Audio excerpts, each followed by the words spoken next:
Tentara Brigade Golani Israel dilaporkan mengalami luka parah di jalur Gaza. Mengutip Tribun News pada 12 April, kabar itu diumumkan oleh militer Israel pada Jumat 11 April 2025.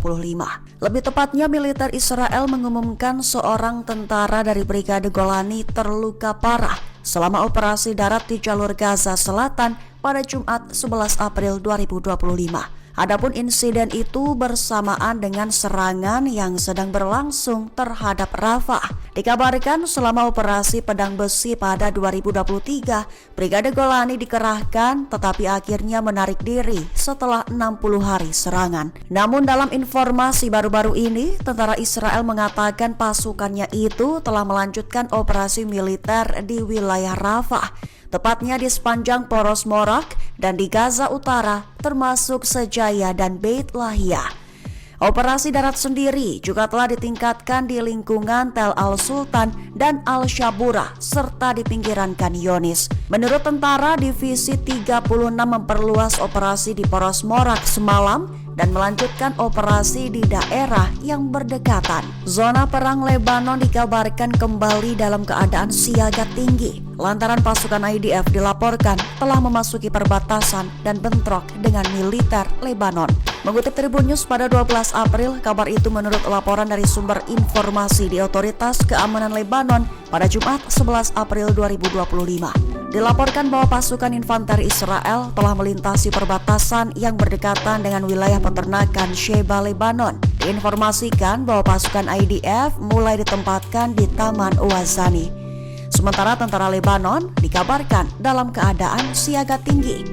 Pelanggaran perbatasan ini diklaim menjadi yang kedua, hingga tentara Lebanon akhirnya menghadapi pasukan IDF dan memaksa mereka mundur, mengambil posisi dalam persiapan operasi penghancuran dan penebangan pohon. Sebagai konteks, Israel melakukan agresi ke Lebanon dengan dalil untuk memukul mundur milisi Hizbullah. Yaman gempur Yafa Israel dengan serangan drone besar-besaran, diklaim sebagai aksi balasan atas pembantaian warga sipil di jalur Gaza.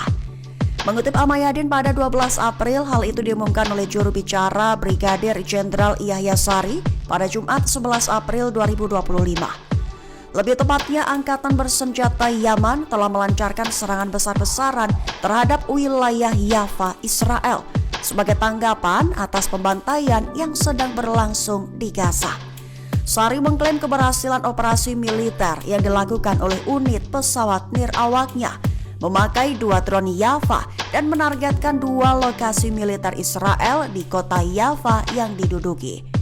Sementara itu, Angkatan Bersenjata Yaman menegaskan kembali kesiapan mereka untuk menghadapi eskalasi apapun, menekankan komitmen mereka terhadap rakyat Palestina dan menyatakan bahwa operasi mereka tidak akan berhenti sampai agresi berakhir dan pengepungan di Gaza dicabut. Amerika Serikat dikabarkan telah melontarkan 17 serangan udara yang menghantam wilayah Yaman. Dengan memakai pesawat tempur, militer Amerika meluncurkan agresi baru ke zona perang Yaman. Mengutip Amayadin pada 12 April, serangan Amerika ke Yaman itu dilakukan pada Jumat 11 April malam waktu setempat. Lebih tepatnya, serangan pesawat tempur Amerika Serikat tersebut menargetkan ibu kota Sana serta provinsi Marib dan Hodeidah. Menurut laporan setempat, 3 serangan udara Amerika Serikat menghantam distrik Bani Hushaish di timur Laut Sana. Sementara Wadi Al-Ajbar di distrik Shanhan, selatan ibu kota, juga menjadi sasaran.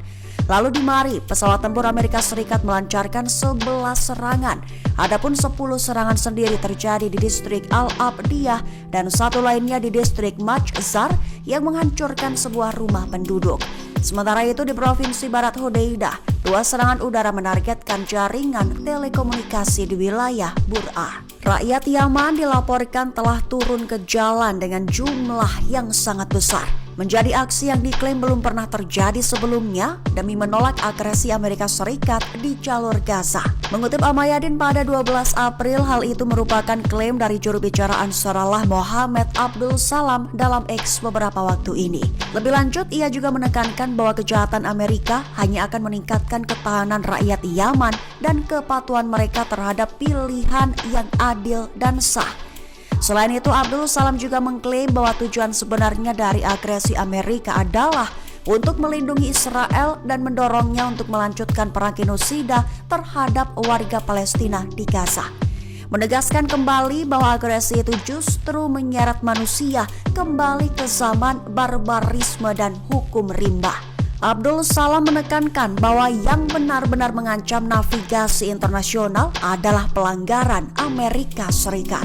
Sekira 250 prajurit cadangan dari unit pendudukan Israel 8.200 telah keluar demi bergabung dalam seruan akhiri perang, mendukung pilot Angkatan Udara Israel yang baru-baru ini menyerukan diakhirinya perang di jalur Gaza. Mengutip memo pada 12 April, hal itu dilaporkan oleh sumber utama Haaretz pada 11 April 2025 kemarin. Dalam surat yang dibagikan ke media Israel, para prajurit cadangan buka suara. Ratusan tentara itu mengatakan bahwa mereka bergabung dengan seruan awak pesawat untuk menuntut pemulangan segera para sandera, bahkan dengan mengorbankan perubahan langsung dalam pelaksanaan perang. Masih dalam laporan, pihak mereka sepakat bahwa perang ini terutama hanya untuk melayani kepentingan politik dan pribadi daripada kepentingan keamanan. Mengklaim bahwa melanjutkan perang tidak akan berkontribusi pada tujuan yang dinyatakan, tapi justru akan mengakibatkan kematian para sandera, tentara IDF, dan orang-orang yang tidak bersalah.